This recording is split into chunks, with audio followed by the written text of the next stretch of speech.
بسم الله الرحمن الرحيم. الحمد لله وكفى وسلام على عباده الذين اصطفى، خصوصا على سيد الرسل وخاتم الأنبياء، أما بعد، فأعوذ بالله من الشيطان الرجيم. بسم الله الرحمن الرحيم. قد أفلح من تزكى وذكر اسم ربه فصلى. سبحان ربك رب العزة عما يصفون وسلام على المرسلين والحمد لله رب العالمين. اللهم صل على سيدنا محمد وعلى آل سيدنا محمد وبارک وسلم. ہم سب راہ سلوک کے مسافر ہیں اور اللہ تعالیٰ کے قرب کے طالب ہیں، اللہ تعالیٰ کا قرب چاہتے ہیں،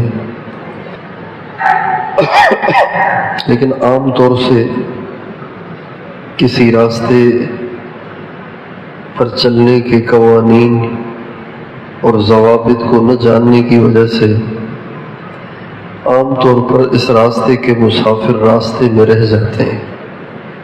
سو چلتے ہیں، ایک کوئی مشکل سے پہنچ پاتا ہے، بلکہ 1000 چلتے ہیں تو کوئی ایک جا کے پہنچ پاتا ہے، بلکہ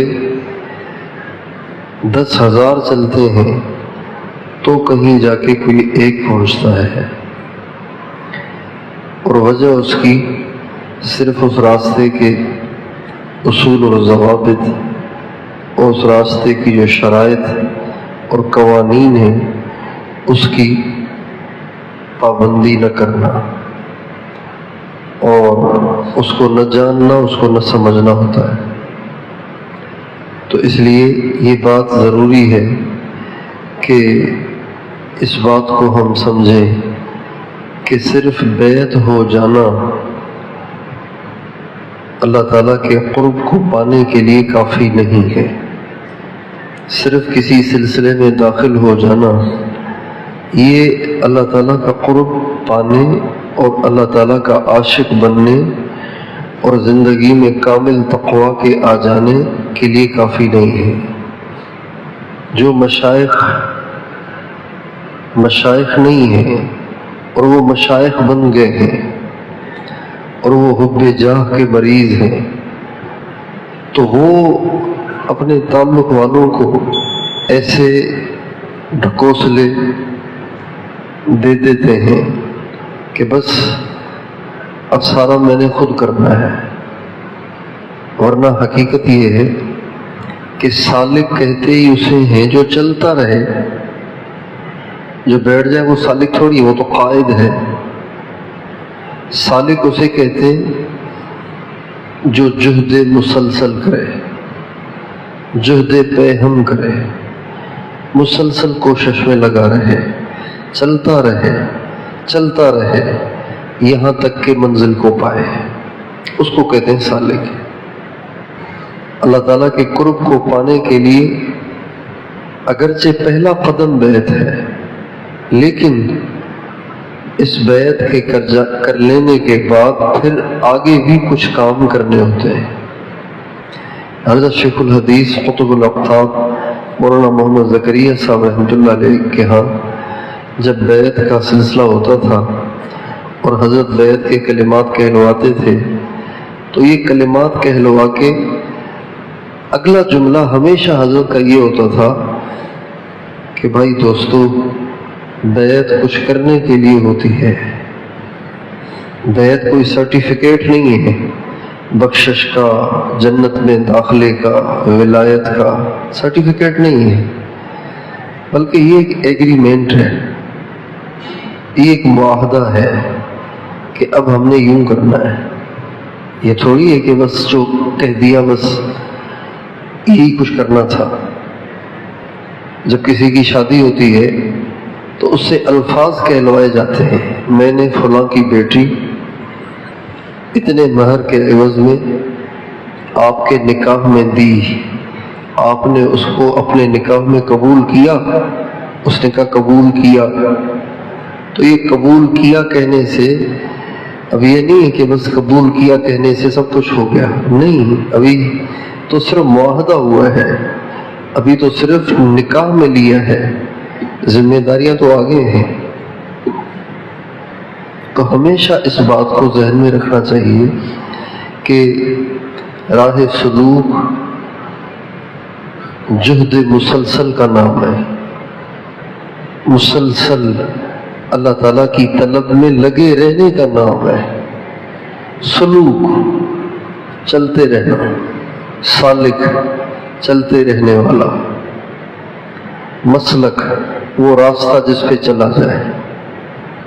تو ہم سب سالک ہیں، ہم اللہ کو پانا چاہتے ہیں، ہماری خواہش ہے کہ ہم اللہ کو پالیں، ہمیں اللہ کی محبت حاصل ہو جائے، ہمارے دل سے دنیا، گندی دنیا کی گندی محبت نکل کر دل پاک صاف ہو کر اللہ تعالیٰ کی محبت اور معرفت کے نور سے منور ہو جائے، یہ ہماری خواہش ہے۔ ابھی اس کی طلب بھی کہنا ایک دعویٰ ہے، اس لیے کہ ابھی ہم طالب بھی نہیں ہیں، ابھی ہم متمنی ہیں، ابھی ہم صرف خواہش مند ہیں۔ اب اس کے لیے کرنا کیا ہے؟ جو آدمی اللہ تعالیٰ کو پانا چاہتا ہے، اللہ تعالیٰ کے قرب کو پانا چاہتا ہے، اس کو چاہیے کہ 4 کام ضرور کرے۔ کتنے کام کرے؟ یہ 4 کام ولایت کے ضامن ہیں۔ ان 4 کاموں کو کرنے والا منزل پہ پہنچ کے رہتا ہے۔ ان 4 کاموں کو کرنے والا اللہ تعالیٰ تک پہنچ کے رہتا ہے۔ ان 4 کاموں کو کرنے والے سے گناہ ضرور چھوٹتے ہیں۔ ان 4 کاموں کے کرنے والے کو تقویٰ کی دولت ضرور ملتی ہے۔ ان میں سے پہلا کام معمولات کی پابندی۔ معمولات کو زندگی کا ایسے حصہ بنانا ہے جیسے کھانا اور سونا، یہ 2 کام ہماری زندگی کا لازمی حصہ ہے۔ کبھی بھی ایسے نہیں ہوتا کہ کوئی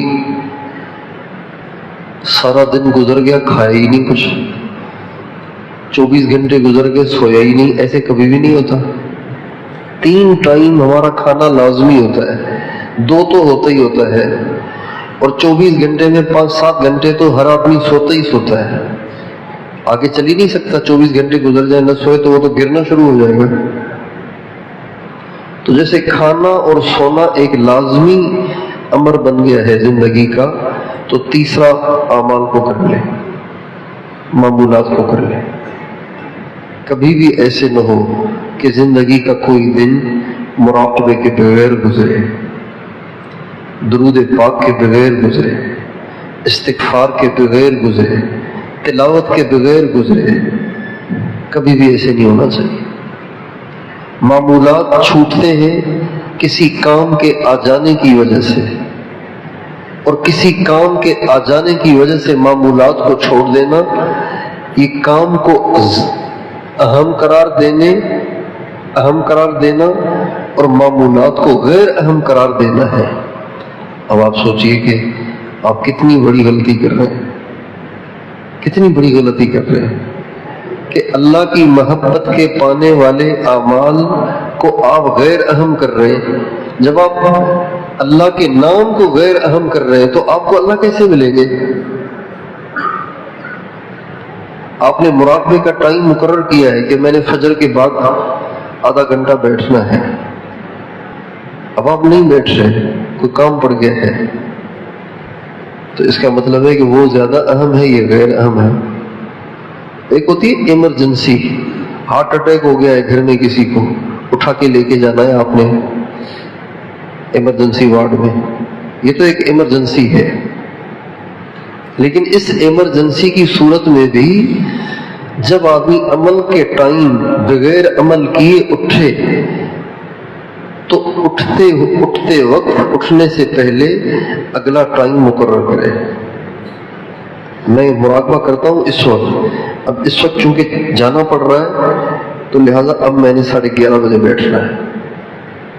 جو آدمی مقرر ٹائم پہ عمل نہیں کر رہا اور آگے کے لیے مقرر بھی نہیں کر رہا، اس کا مطلب ہے وہ یہ کہہ رہا ہے ٹائم ملے گا تو کر لوں گا، اللہ کا نام اتنا غیر اہم ہے کہ ٹائم ملے گا تو کر لوں گا، تو اس کو کبھی بھی اللہ نہیں ملے گا، اس کو کبھی بھی اس کی اصلاح نہیں ہوگی، کبھی اس سے گناہ نہیں چھوٹیں گے، کبھی اس کو تقویٰ نہیں ملے گا، چاہے بیعت ہونے کے بعد اس کو 50 سال گزر جائے، یہ ویسے کا ویسا ٹیڑھے کا ٹیڑھا رہے گا، کبھی بھی نہیں سیدھا ہوگا، یہ کبھی بھی اس کی عادات ٹھیک نہیں ہوگی، کبھی بھی اس کی نگاہ پاک نہیں ہوگی، کبھی بھی اس کے دل سے دنیا کی محبت نہیں نکلے گی۔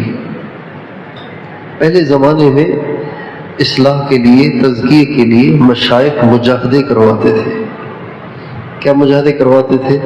کسی کام میں لگا دیتے تھے، آپ نے یہ مزدوری کا کام کرنا ہے، مثلا خانقاہ کی کوئی زمین ہے، آپ نے اس کی کاشتکاری کا کام کرنا ہے، بجائی بھی کرنی ہے، کٹائی بھی کرنی ہے، سار سنبھال بھی لینی ہے، اس کی خیر خبر بھی لینی ہے، اس کی کسان بن کے رہنا ہے وہاں پہ، یہ مجاہدہ ہو رہا ہے۔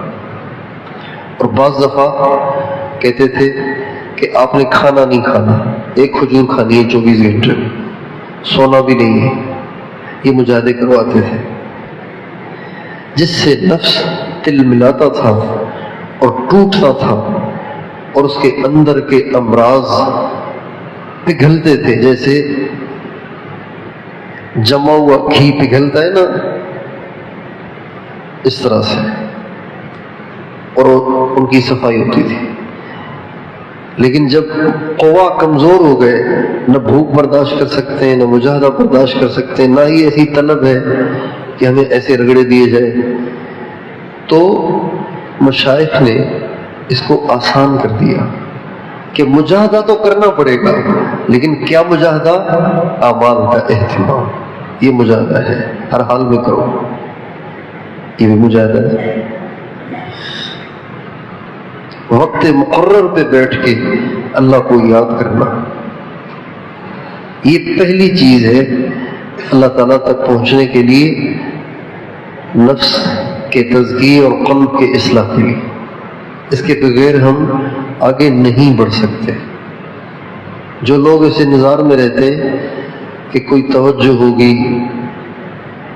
اور کوئی نظر خاص ہوگی اور بس یوں ہوگا اور یوں ہو جائے گا، یہ بیچارے خواب خرگوش میں رہتے ہیں اور برس ہا برس ایسے کے ایسے رہتے ہیں۔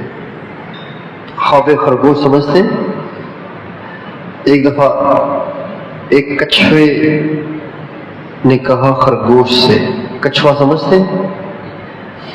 جس کی اسپیڈ بہت کم ہوتی ہے، اور کچھوا وہ جانور ہے جس کی اسپیڈ بہت زیادہ ہوتی ہے، کار کی اسپیڈ ہوتی ہے اس کی، کچھوے کی، خرگوش کی۔ تو کچھوے نے کہا خرگوش سے میرے ساتھ دوڑ لگانی ہے، اس کو ہنسی آ گئی، شکل دیکھ اپنی اور دوڑ لگایا میرے سے۔ بہرحال چیلنج کو قبول کر لیا، کہا پھر لگائیں دوڑ، کا تم چلنا شروع کرو، میں آتا ہوں، تیری رفتار کا مجھے خوب پتہ ہے۔ اور اس نے کہا اب اس کو تو لگے گا سارا دن، میں ذرا کمر سیدھی کر لوں، آرام کر لوں، ابھی اس کی تو سارا دن چلے گا، تو میری تو چند چھلانگیں ہیں، اور یہ سو گیا۔ خواب خرگوش۔ جب آنکھ کھلی تو جو جگہ مقرر کی گئی تھی دوڑ کے لیے، کچھوا وہاں اپنی ہی چال سے پہنچ چکا تھا، اور اس کی آنکھیں اب کھلی۔ تو جو اس انتظار میں رہتے ہیں نا کہ ایک ہی نظر ہوگی اور آسمان پہ پہنچ جائیں گے، توجہ ہوگی اور آسمان پہ پہنچ جائیں گے، یہ بیچارے ہمیشہ ناکام رہتے ہیں، نہیں پہنچ پاتے، اپنا وقت ضائع کرتے ہیں، اپنی زندگی ضائع کرتے ہیں۔ اور جو لگے رہتے ہیں لگے رہتے ہیں لگے رہتے ہیں لگے رہتے ہیں لگے رہتے ہیں لگے رہتے ہیں، تو نظر خاص بھی ایسوں کی طرف اللہ کی طرف سے متوجہ ہو جاتی ہے. اتنی وہ محنت کر رہے ہوتے ہیں کہ خدا کو ان پہ ترس آ جاتا ہے، اور اللہ تعالیٰ پھر ایسی صورت بنا دیتے ہیں کہ وہ کہاں سے کہاں پہنچ جاتے ہیں. گرے جا رہے ہیں لیکن معمولات چھوڑ نہیں گئے. نفس بہت پریشان کر رہا ہے لیکن معمولات چھوڑ نہیں گئے. بالکل دماغ نہیں جم رہا، بالکل دھیان نہیں جم رہا، لیکن بیٹھے ہوئے. اللہ تعالیٰ کو ایسوں پہ ترس آتا ہے. اور ایک مولانا جمشید صاحب پڑھتے تھے، وہ کھولے یا نہ کھولے در، اس پہ تیری ہے کیوں نظر، تو بس اپنا کام کر، یعنی کہ کھٹکھٹائے جا. آپ کے ذمہ دروازہ کھلوانا نہیں ہے، آپ کے ذمہ کھٹکھٹانا ہے. جب آپ کا کھٹکھٹانا اسے پسند آ جائے گا تو وہ دروازہ کھولے گا، ضرور کھولے گا. لَنَهْدِيَنَّهُمْ سُبُلَنَا، وہ ضرور کھولے گا. دروازہ نہیں، دروازے کھولے گا. تو پہلا کام سالک کے لیے یہ ہے. کوتاہی کرنا دلیل ہے کہ سالک نہیں. بیٹھا ہوا ہے یہ تو قائد ہے. لا يستوي القائدون من المؤمنین غیر اولی الضرر والمجاہدون فی سبیل اللہ. بیٹھے ہوئے جن کو کوئی عذر بھی نہیں ہے، اور چلنے والے، مجاہدے کرنے والے، جہاد کرنے والے، قربانیاں کرنے والے، یہ دونوں برابر نہیں ہو سکتے. اللہ تعالیٰ فرماتے ہیں کہ دونوں برابر نہیں ہو سکتے. ان دونوں کو ایک جیسا نہیں ملے گا، ان کو الگ ملے گا. ان کو تو بس پھر کیا ملے گا؟ ان کو ایک کام تو یہ کرنا ہے. اور ہمارے معمولات تو اللہ کا شکر ہے اتنے مشکل بھی نہیں ہے، کتنے آسان. 20 منٹ صبح، 20 منٹ شام، یا ہر نماز کے ساتھ 10 منٹ، 8 منٹ، 7 منٹ. کرنا بھی کچھ نہیں، گنتی کی زحمت بھی نہیں اٹھانی کہ بھی تسبیح پکڑو اور پھر گنتے رہو، اس کی بھی زحمت نہیں. بس آنکھیں بند کر لی، سر جھکا لیا، اور اس خیال میں ڈوب گئے کہ اللہ کی رحمت آ رہی ہے، دل میں سما رہی ہے، دل کی ظلمت اور سیاہی دور ہو رہی ہے، اور میرا دل کہہ رہا ہے اللہ اللہ اللہ. اس میں کیا خرچہ ہے؟ کیوں نہیں ہوتا ہم سے؟ کیوں نہیں کرتے ہم؟ اور اگر نہیں ہوتا تو اس کے لیے پریشان کیوں نہیں ہوتے؟ اگلے وقت کا کھانا کیوں کھا لیتے ہیں جب یہ نہیں ہوتا؟ تو جب ہم اگلے وقت کا کھانا نہیں کھائیں گے کہ یہ کیوں نہیں ہو رہا مجھ سے، پھر دیکھیں کیسے ہوتا ہے. سچ پوچھیں، اگر آپ کا صبح کا مراقبہ نہیں ہوا اور آپ نے ناشتہ نہیں کیا، دیکھیں پھر مراقبہ کیسے ہوتا ہے. دوپہر کا کھانا نہیں کھایا آپ نے، دیکھیں مراقبہ کیسے ہوتا ہے، اور کیسے دھیان جمتا ہے، اور کیسے دل اللہ اللہ کہتا ہے. ایک کام تو یہ کرنا. ٹائم ہو رہا پورا. دوسرا کام مختصر سن لیجیے. دوسرا کام اتباع سنت. اس کی کوشش کرنی چاہیے کہ اب میرا کوئی کام سنت سے ہٹ کے نہ ہو. جب کلمات پڑھ لیے تو اب ویسے نہیں رہنا جیسے رہتے تھے. اب ہر چیز میں اپنے نبی کی نقل کرنی ہے. ہر سنت حضرت پہ چل، سر کے بل اے دل، کر دے جو خدا تجھ کو ادب دان محمد. میں ہوں میرے ماں باپ ہو قربان محمد. اللہ پاک سے اس کو مانگے یا اللہ مجھے شوق دے دے ہر بات میں اپنے نبی کی نقل کا شوق دے دے. یہ دو کام ہوئے.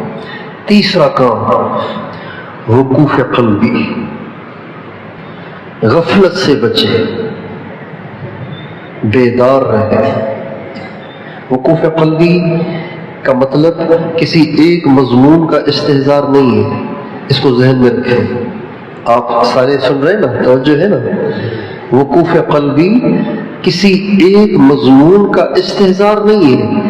وقوف قلبی کسی بھی انداز سے دل میں اللہ تعالیٰ کی یاد کا ہونا ہے. اب کبھی شوق کی صورت میں ہوگا، محبت کی صورت میں ہوگا، دل کھنچا جا رہا ہوگا، کبھی خوف کی صورت میں ہوگا، ڈرا جا رہا ہوگا، کبھی یاد کی شکل میں ہوگا، یاد آ رہی ہے، کبھی اللہ تعالیٰ کی ذات کی یاد کی صورت میں ہوگا، کبھی اللہ تعالیٰ کی صفات کے استحضار کی صورت میں ہوگا. دیکھ رہا ہے یہ تصور، یہ صفات کا استحضار ہے. سن رہا ہے یہ صفات کا استحضار ہے. دل کے بھید بھی جانتا ہے یہ صفات کا استحضار ہے. یہ سب چیزیں وقوف قلبی ہیں. کبھی محبت کی صورت میں دل کی توجہ اللہ کی طرف ہوگی، کبھی خوف کی صورت میں دل کی توجہ اللہ کی طرف ہوگی کہ اس کے سامنے پیشی ہے. اللہ کے سامنے جانا ہوگا یار، کیا ہوگا؟ دھوکہ بھی نہیں دے سکتے، جھوٹ بھی نہیں بول سکتے، ہیرا پھیری بھی نہیں کر سکتے. اللہ کے سامنے پیشی ہوگی. کبھی ذات کی یاد کی صورت میں دل کی توجہ، اور کبھی صفات کی کے استحضار کی صورت میں دل کی توجہ اللہ کی طرف. یہ سب وقوف قلبی ہے. اور یہ بھی وقوف قلبی ہے کہ آپ اس سوچ میں رہیں کہ اس موقع کی سنت کیا ہے، اس موقع کی سنت کیا ہے، اس موقع کی سنت کیا ہے. یہ بھی وقوف قلبی ہے. ہر وقت ذہن اسی میں رہے کہ اس موقع کی سنت کیا ہے، اس موقع کی. یہ بھی وقوف قلبی ہے. یہ وقوف قلبی دل کی بیداری کا نام ہے. کسی ایک مضمون کے استحضار اور کسی ایک مضمون کے پکا لینے کا نام نہیں ہے، بیداری کا نام ہے. کہ یہ نہ ہو کہ دل آپ کا غافل ہے، کسی صورت اللہ تعالیٰ کی طرف دھیان ہی نہیں، دین کی طرف دھیان ہی نہیں، اپنی آخرت کی طرف دھیان ہی نہیں. ایسا نہیں ہونا چاہیے. کھانا کھا رہے اور خیال آیا یا اللہ میں تو اس کھانے کے لائق نہیں ہوں، میں تو اس لائق تھا کہ میری روٹی بھی بند کر دی جاتی، سالن بھی بند کر دیا جاتا، پانی بھی بند کر دیا جاتا. اتنی نافرمانیاں کرتا ہوں پھر بھی آپ نے مجھے پکی پکائی روٹی، اتنا اچھا سالن کھلایا ہے، پانی پلایا ہے. یہ سوچ کر یہ آپ سوچ رہے ہیں، یہ وقوف قلبی ہے. وہ کھانا کھاتے ہوئے آپ کو استحضار ہے کہ اب بیٹھنے کی سنت یہ، لقمہ لینے کی سنت یہ، انگلیاں اتنی استعمال کرنی ہے، اپنی طرف سے کھانا ہے، بسم اللہ پڑھ کے کھانا ہے، بار بار اللہم لک الحمد ولک الشکر کہنا ہے. یہ سب وقوف قلبی ہے. اللہ تعالیٰ کی نعمتوں کو یاد کرنا، یہ بھی وقوف قلبی. اللہ تعالیٰ کی عظمت میں غور کرنا، یہ بھی وقوف قلبی. اللہ تعالیٰ کی نشانیوں سے اللہ کی عظمت کا پتہ لگانا، یہ بھی وقوف قلبی. یہ سب وقوف قلبی کی صورتیں ہیں. اس کی ہمیں مشق کرنی ہے کہ دل کسی وقت بھی غافل نہ ہو. یا ایھا الذین آمنوا لا تلہکم اموالکم ولا اولادکم عن ذکر اللہ ومن یفعل ذلک فاولئک هم الخاسرون. اے ایمان والو، مال اولاد میں اتنا نہ لگنا کہ دل اللہ سے غافل ہو جائے.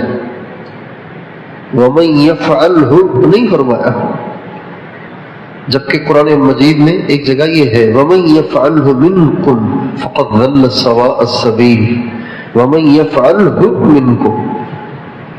یہاں یہ نہیں فرمایا ومن یفعل ذالک، جس نے کر لیا یہ بڑا جرم، جس نے کر لی یہ بڑی غلطی، ذالک کا معنی بڑی غلطی، فاولئک هم الخاسرون، یہ بڑے گھاٹے والے. زندگی کے قیمتی لمحات انہوں نے غفلت میں ضائع کر دیے. پچھتائیں گے، روئیں گے. جنت مل بھی گئی تب بھی پچھتائیں گے. الہاکم التکاثر حتی زرتم المقابر، غافل کر دیا تمہیں دنیا کے شوق نے، پیسہ جمع کرنے کے شوق نے تمہیں غافل کر دیا یہاں تک کہ تم مر گئے۔ تو اس لیے ہم اس کی مشق کریں، وقوف قلبی، دل بیدار رہے، موٹر سائیکل چلا رہے ہیں، گاڑی چلا رہے ہیں، عورت گھر کا کام کاج کر رہی ہے، پڑھ رہے ہیں، پڑھا رہے ہیں، نماز پڑھ رہے ہیں، وضو کر رہے ہیں، پیشاب کر رہے ہیں تو بھی وقوف قلبی کے ساتھ، پاخانہ کر رہے ہیں تو بھی وقوف قلبی کے ساتھ، نہا رہے تو بھی وقوف قلبی کے ساتھ، عورت کپڑے دھو رہی ہے وقوف قلبی کے ساتھ۔ وقوف قلبی کیا ہے وہ عرض کر دیا۔ راہ سلوک کے سالک کے لیے صرف یہ جرم نہیں ہے کہ اس نے جھوٹ بول دیا، اس نے غیبت کر لی، اس نے نظر اٹھا لی، یہ بھی جرم ہے کہ اس لمحے تمہیں اللہ یاد کیوں نہیں تھا، اس لمحے تمہارا دل غافل کیوں تھا، کٹا ہوا کیوں تھا، یہ جرم ہے۔ ایک آدمی کو جانا ہے ایک منزل اس کی سامنے ہے، اب وہ کبھی ادھر جاتا ہے کبھی ادھر جاتا ہے، یہ غلطی ہے کہ نہیں؟ بے غلطی ہے کہ نہیں؟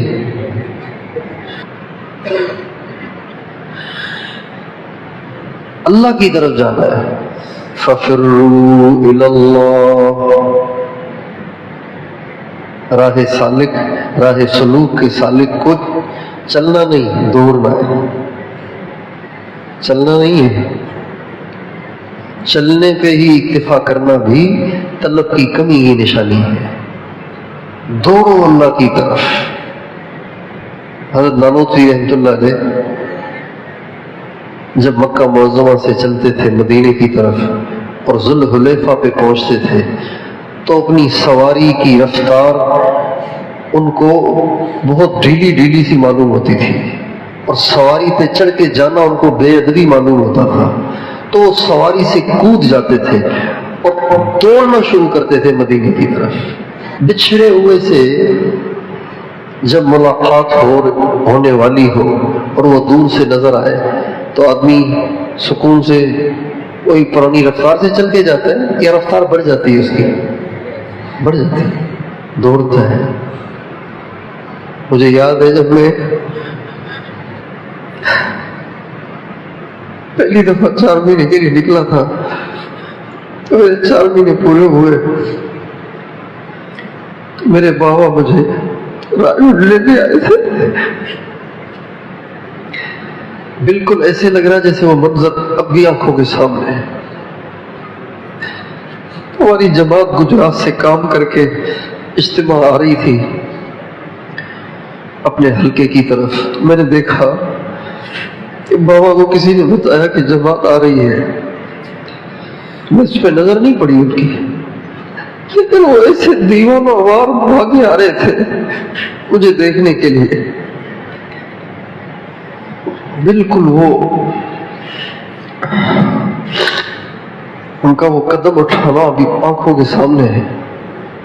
تو طالب چل کے نہیں جاتا منزل کی طرف، دوڑ کے جاتا ہے، اور یہی دوڑ ہے کہ وہ غافل نہ ہو، یہ تیسری چیز ہے۔ اور چوتھی چیز ہے رابطہ شیخ۔ یہ 4 چیزیں جو بھی سالک کرے گا وہ ضرور پہنچے گا، اسے اللہ کا تعلق ضرور ملے گا، وہ محروم نہیں ہوگا، ضرور منزل کو پائے گا، ضرور منزل پہ پہنچے گا۔ آپ سارے دوستوں سے درخواست ہے کہ سنجیدگی کا مظاہرہ کریں اور اس راستے میں جیسے چلنا چاہیے ویسے چلنے کی نیت کریں۔ اس میں بچپنے کا مظاہرہ نہیں کرنا چاہیے، غیر سنجیدگی کا مظاہرہ نہیں کرنا چاہیے۔ یہ اللہ کا راستہ ہے۔ کس کا راستہ ہے؟ سب بتائیں۔ ہاں، اللہ کا راستہ ہے بھائی، یہ اللہ کو پانے کا راستہ ہے۔ بچپنا نہیں دکھانا چاہیے، اس میں غیر سنجیدگی کا مظاہرہ نہیں کرنا چاہیے۔ کہاں جا رہے ہو؟ اللہ کی طرف۔ کیا چاہتے ہو؟ اللہ۔ کس کو ڈھونڈ رہے ہو؟ اللہ کو۔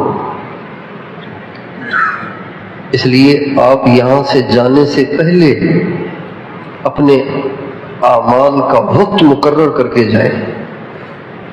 ہر نماز کے بعد مراقبہ کرنا ہے یا صبح اور شام کرنا ہے، یہ طے کریں، یا 4 نمازوں یا 3 نمازوں کے بعد کریں، اور کتنا ٹائم کرنا ہے یہ متعین کریں۔